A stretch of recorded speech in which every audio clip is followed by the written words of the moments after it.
Gipailawom sa full alert status ang kapulisan sa Police Regional Office 9. Human sa pagpamomba sa gym sa Mindanao State University sa Marawi City. Kapulisan gibarugan nga nagpabiling hapsay ug malinawon ang tibuok Zamboanga Peninsula. Ano yung report ni Krisa Dapitan?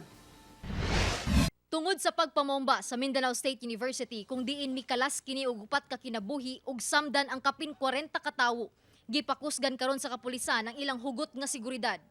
Naka full alert status kini, ilabi pa nga kasikbit lamang kini sa nahitabuan. We are doing our best para at least mag-implement po ng ating mga measures like target hardening dito sa mga establishments natin, mga center of convergence, ganun po. And then we are also conducting and implementing preemptive measures. Apan base kuno sa intelligence report sa PRO9, nagpabilin matud pa nga stable ang Zamboanga pag-abot sa seguridad.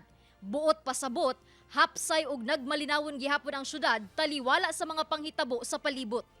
Dugang niini, gipakusgan ang pagpatuman sa Provincial ug City Police Office alang sa border control.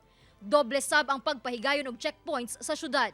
Pag-awhag sa kapulisan sa publiko, nga likayan gayud ang pagpasa-pasa og dili beripikadong impormasyon ilabi na sa social media. Ilang panawagan nga mamahimong magbinantayon kanunay.